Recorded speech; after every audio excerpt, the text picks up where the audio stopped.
je m'appelle Damien Locussol et j'ai fondé les éditions Les Vieux Tiroirs en Auvergne avec Delphine Dupuis. Je suis devenu éditeur il y a donc maintenant... le projet remonte à 3 ou 4 ans très concrètement. Et j'ai fondé donc avec Delphine Dupuis ma maison d'édition en Auvergne. L'Auvergne, notre lieu de vacances ancestrales, si je puis dire, qui nous a rassemblés. Et donc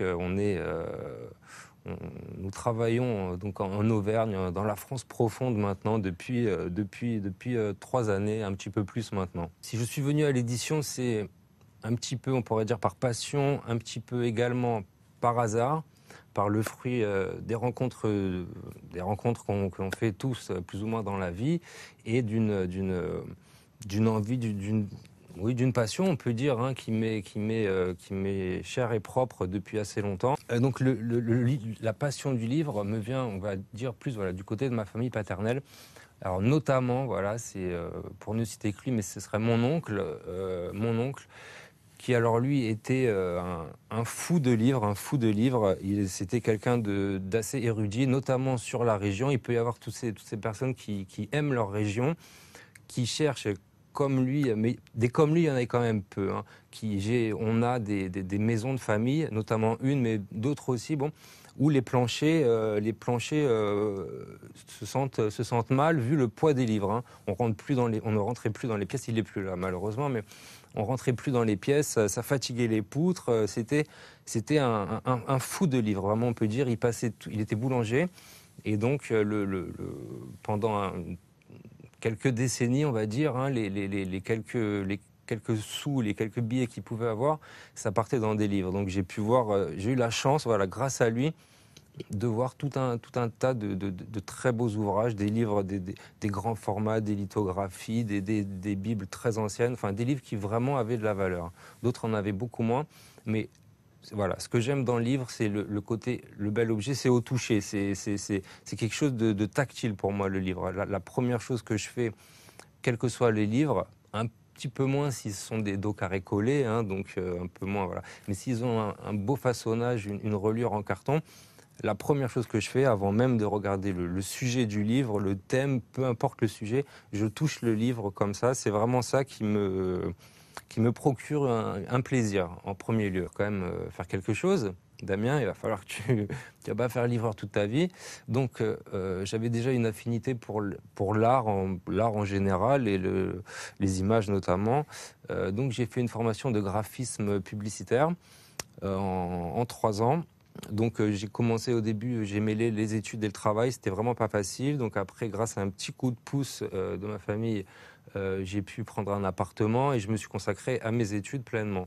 Voilà. Et donc j'ai eu ce diplôme de graphisme publicitaire. Et donc mon premier travail, c'était un contrat de qualification qui s'est transformé en CDI. Pour une maison où j'ai fait de la maquette en fait. Donc j'ai travaillé pour les éditions Atlas, en sous-traitant des éditions Atlas, toutes ces petites figurines, ces petits fascicules qu'on connaît plus ou moins tous. Voilà, j'étais plus ou moins derrière tout ça, j'étais pas le seul bien sûr. Voilà, après j'ai fait un petit peu, ça s'est terminé plus ou moins bien on va dire, parce que j'ai un rapport à l'autorité aussi, et c'est peut-être pour ça aujourd'hui que j'apprécie réellement et que je trouve que c'est un réel privilège d'être patron entre guillemets, voilà. Mais donc il y a des petites choses en tant qu'employé que j'ai eu un petit peu de mal à appréhender. Donc ça s'est mal terminé. Rien de terrible, mais ça s'est pas bien terminé. Bonjour, je m'appelle Delphine Dupuis, j'ai 35 ans. J'ai fondé les éditions Les Vieux Tiroirs il y a 3 ans avec Damien Locussol, qui est mon associé. J'ai commencé ma carrière professionnelle en tant que journaliste, après avoir fait des études de lettres, un doc de lettres moderne. La fac n'étant pas faite pour moi, j'ai enchaîné avec une école de communication axée sur le journalisme.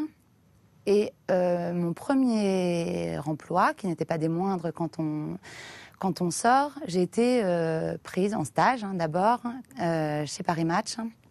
Au service politique. C'était ce qui m'intéressait. Je voulais donc travailler, oui, dans la politique, quoi, sur la politique. Et donc, j'ai eu cette chance-là. J'ai fait un très bon article quasiment à la fin de mon 2e mois de stage qui avait été rajouté. Et le directeur de la rédaction, donc Alain Génestar à l'époque, m'a convoqué dans son bureau en me demandant si je voulais faire 3 mois d'essai en tant que pigiste. Donc, bien sûr, j'ai saisi l'opportunité. Ce que j'aimais, c'était rencontrer des gens de tous les milieux. Et surtout, j'aimais écrire. Alors écrire, donc c'est bien, même s'il y a un cadre forcément, mais un cadre, il en faut dans tout. Mais très vite, je ne sais pas, on a senti des capacités un peu de Mireille Dumas peut-être en moi. Donc on m'envoyait que sur les faits divers pour rencontrer des personnes qui étaient touchées par des drames. Donc ce qui n'était certainement pas l'objet de mes études, sinon de toute façon j'aurais travaillé chez Détective. Donc j'ai, au bout de 2 ans et demi, quitté Paris Match. Une grosse bêtise pour la plupart de mes collègues, une grande liberté quand j'ai su que le lendemain je ne retournerais pas travailler. Paris, j'avais Paris en horreur, j'en profitais même pas, de par le métier où on bouge. Donc j'ai déménagé dans le sud. Et trouver du travail dans le Sud en tant que jeune journaliste qui a quitté Paris Match, c'est pas facile. Donc j'ai fait du carrelage. J'ai été carreleuse. J'ai été carreleuse pendant 4 ans, donc au noir. Mais voilà, j'ai été carreleuse. Et puis j'ai quitté. D'ailleurs, j'ai fait la salle de bain et la cuisine de mon associé. Bref, j'ai quitté le Sud pour partir en vacances dans mon Auvergne familiale. Et comme depuis 35 ans, vu que je connais Damien Locusol depuis 35 ans, on s'est retrouvés. Et on n'a plus quitté l'Auvergne vu qu'on a décidé de créer notre maison d'édition ensemble. J'ai toujours grandi au milieu des livres par mon grand-père. C'était mon grand-père qui était un passionné de vieux ouvrages. Je viens d'une famille d'arrière-grands-parents instituteurs, donc beaucoup de livres. Ma pièce préférée dans la maison de mes grands-parents, qui est toujours la maison de famille, c'était la bibliothèque, une belle bibliothèque avec des belles boiseries, des livres de 1700 dans lesquels j'ai appris à lire en fait. Donc l'objet était beau, l'odeur était bonne, le contenu était souvent très intéressant, même si parfois un peu rébarbatif et que de mon jeune âge je ne comprenais pas grand-chose, mais mon grand-père était toujours là pour m'expliquer. C'est lui qui m'a fait découvrir tous les auteurs anciens, les grands poètes, les moins grands aussi, mais qui ont laissé d'aussi beaux vers. Donc quand on est arrivé avec Damien en Auvergne, il était évident pour moi, ayant grandi dans une famille où on transmettait énormément, et les objets, et les histoires de famille, et de savoir qui apparaissait sur la photo jaunie en sépia, que c'était l'arrière-arrière-grand-mère qui s'appelait Luce ou un tel. On nous a toujours appris pourquoi on célébrait l'épiphanie, ou voilà, essayer de remettre l'histoire. On a besoin de racines, on a besoin d'histoire. La plupart des enfants qui n'ont pas de parents ou ont besoin de savoir d'où ils viennent. Et on est parti du principe que c'était pareil pour tout ce qui touche le quotidien. D'où viennent nos mœurs langagières, d'où viennent nos coutumes, d'où viennent nos modes. Donc, il fallait ouvrir les vieux tiroirs de la mémoire pour aller aux origines de tout ça. Les vieux tiroirs, pourquoi les vieux tiroirs ?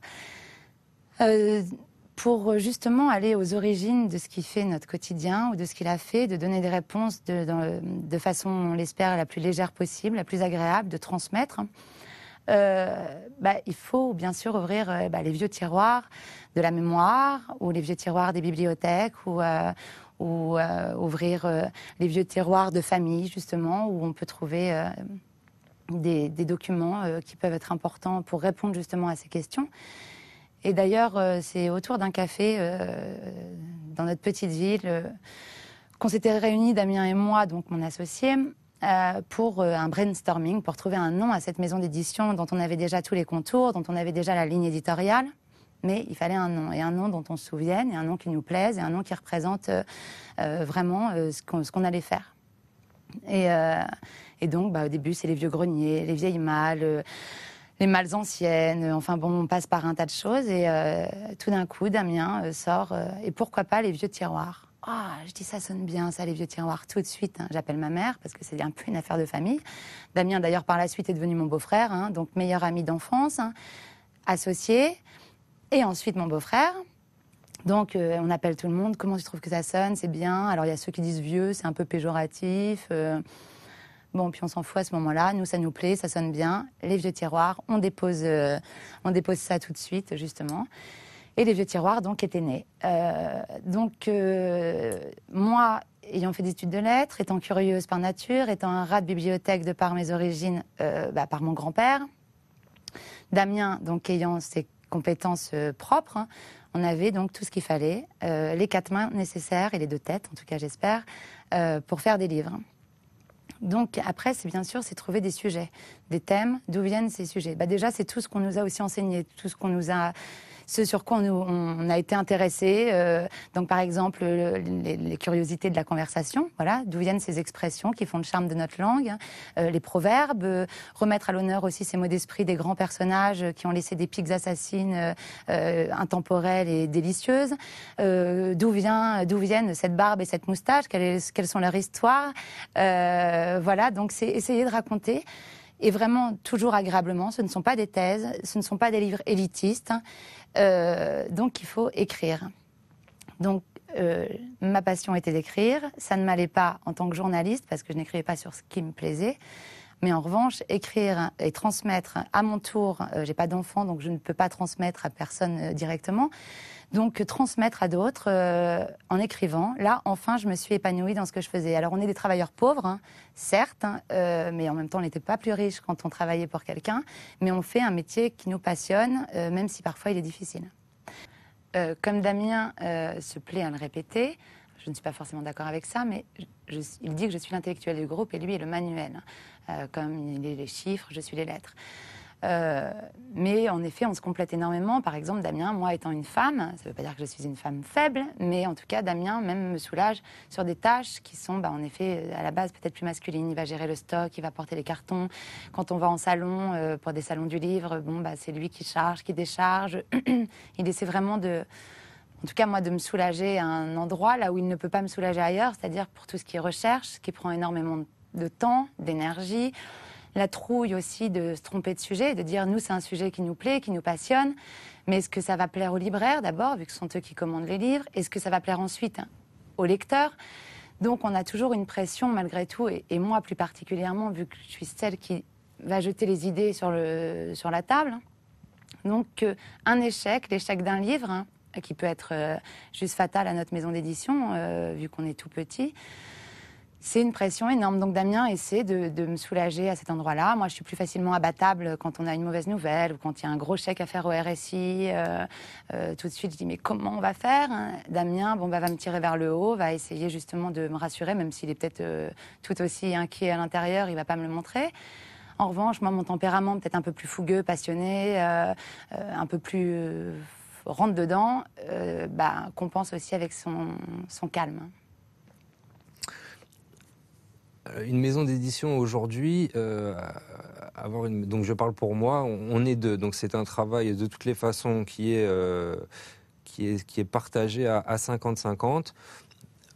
Donc l'avantage d'une association, c'est que vraiment on a pu joindre nos deux compétences. Moi qui étais donc plus du côté de la fabrication du livre, mon associé qui était dans le choix, la recherche et la rédaction.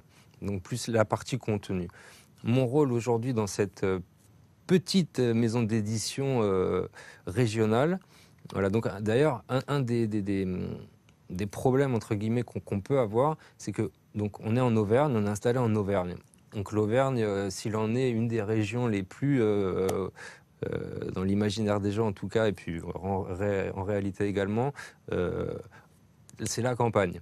C'est la campagne. Donc on est très loin, ayant vécu moi à Paris une trentaine d'années, Delphine aussi ayant beaucoup vécu à Paris, on est très loin de tout ce parisianisme qui a du bon et du moins bon également, mais donc on est très loin de tout ça. Et donc une des difficultés qu'on peut rencontrer notamment en salon du livre, quand on vend nos livres donc directement au public, aux clients. Ah, vous êtes d'Auvergne, vous faites du régionalisme. C'est-à-dire on fait des livres de terroir. Alors, ce qui est très bien, ça a son public, il y a des maisons d'édition qui sont toutes faites pour ça, mais ce n'est pas notre cas. En tout cas, nous, on essaye vraiment d'avoir des sujets larges et certainement pas réduits à une région. Donc moi, mon rôle graphiste à la base, donc c'est très clairement la mise en page du livre. Donc moi, en fait, je fais plus ou moins, disons à 50% du temps, je fais le métier que j'ai quitté précédemment. C'était mon métier, c'était graphiste et metteur en page. Et donc 50% de mon temps aujourd'hui, c'est la mise en page, choisir les images, choisir donc tout ce qui est visuel, tout ce qui est graphisme autour du livre, arriver avec nos petits livres qui sont des petits livres qu'on a voulu à l'ancienne, on a voulu redonner à des livres avec une couverture en dur cartonnée, l'esthétisme, si on peut dire, de certains livres d'avant. Notamment notre premier format, on en a deux, qui est un format qui fait 11-17 à peu près.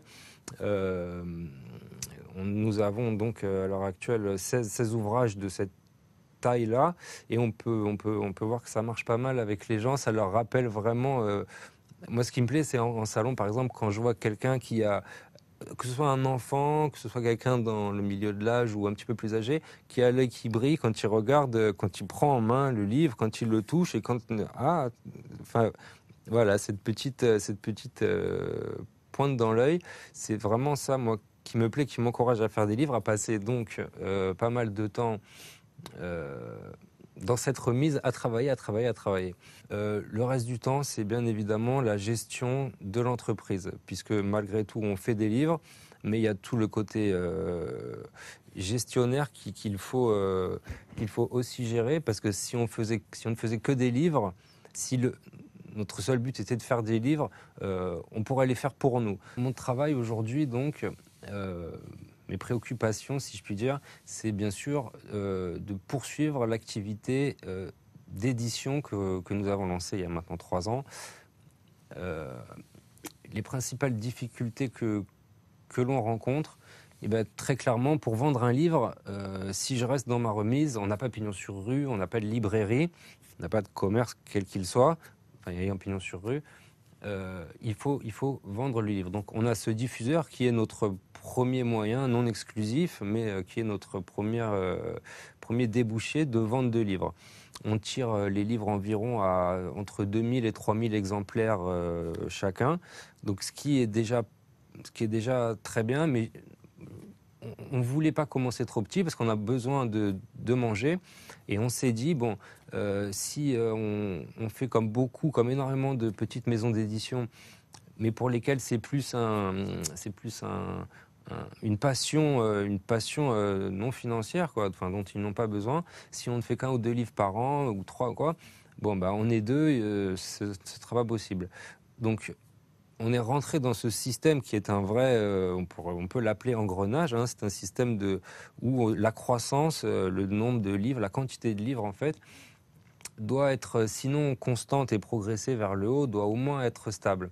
Donc, par rapport à cette crise, ce qu'on pourrait appeler la crise libraire, qui est un métier aussi qui a pas mal de problèmes en ce moment malgré tout, notamment au niveau de la trésorerie. Ils prennent moins de livres et donc c'est une chaîne en fait. La chaîne du livre, c'est une grande famille, c'est une chaîne, tout va ensemble, tout le monde est plus ou moins dépendant, et donc si un va moins bien, ça se ressent en amont, en aval.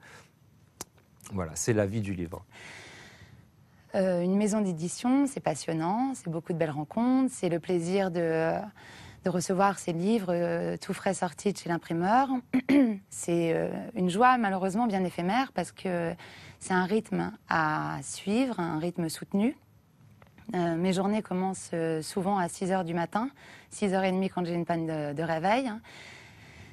C'est toute la journée, donc à me documenter, à vérifier mes sources, à les rassembler, essayer donc d'en faire avec tous ces ingrédients, de faire la recette la plus agréable possible à lire. On a un rythme malgré tout effréné pour une petite maison d'édition. C'était aussi un pari qu'on s'est lancé. On a sorti 7 premiers livres la première année, 9 l'année dernière, et cette année, il y en aura 10. Donc on atteint quand même...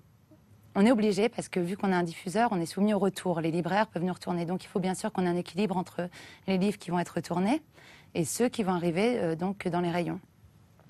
Donc malgré tout, c'est forcément une pression de production. Heureusement, vu qu'on avait travaillé en amont avant de sortir les premiers livres, il y avait déjà des manuscrits qui étaient dans les tiroirs, dans les vieux tiroirs.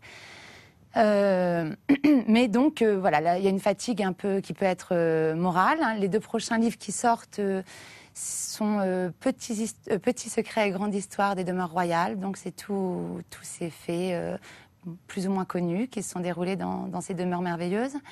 Petit recueil de poèmes sur l'enfance. Voilà, parce qu'on a tous été des enfants et qu'on a toujours envie d'y replonger. Mais il faut toujours avoir des idées, toujours avoir la même forme pour écrire, ne pas se laisser aller, sachant qu'on est nos propres patrons. Il faut tenir les horaires qu'on se fixe. Hein. Je suis bien au-delà de 35 heures. Je fume beaucoup. Je bois énormément de café. Donc, même si on fait des beaux livres, je risque un jour d'avoir un cancer pour mes livres. Hein. Mais en tout cas, ce sont des beaux moments. Mais beaucoup de stress. Alors, la perspective, c'est de continuer, que ça marche, que la crise libraire qu'on commence à sentir un tout petit peu, moins de commandes, moins de stock, des retours plus rapprochés, ne nous soit pas préjudiciable, parce qu'il faut que l'argent rentre pour pouvoir le sortir pour faire des livres, qu'on puisse continuer à se payer, c'est aussi un peu mon inquiétude. Pour moi, on se paye 800 € par mois, chacun. Moi encore ça va, je suis toute seule, hein. Mais Damien, qui est donc avec ma sœur, donc mon neveu, 800 € pour un couple et un bébé. Heureusement, il est propriétaire, mais c'est pas facile. Il faut quand même voir la suite. Hein. Et puis, on a un point noir, mais bon, qui se contredit aujourd'hui. On n'est pas connu. On est une petite maison d'édition, en effet, qui est prise pour une maison d'édition régionale, alors qu'on touche un large public. Hein. C'est aussi de ne pas avoir de visibilité dans les médias. Alors si, certains magazines viennent vers nous, naturellement, spontanément, mais on envoie des dossiers de presse, des communiqués de presse, des livres, ce qui nous coûte aussi beaucoup d'argent, finalement, mais ce qui est nécessaire. Donc parfois, c'est un petit peu décevant de voir toujours les mêmes personnes mises en avant, même s'ils le méritent aussi certainement. Hein, mais voilà, donc c'est ça. Et puis c'est le RSI, donc ce qu'on paie pour notre sécurité sociale, sachant qu'on va payer 10 000 € cette année quand on touche 800 € par mois chacun. Donc ça, c'est des choses qui sont énormes pour une toute petite structure. On ne peut pas embaucher aussi à cause de ça, alors qu'on aurait besoin, alors on ne dit pas forcément des CDD, mais on aurait besoin d'embaucher pour être soulagé, un mi-temps, essayer de travailler avec d'autres, quoi. Le but d'une maison d'édition.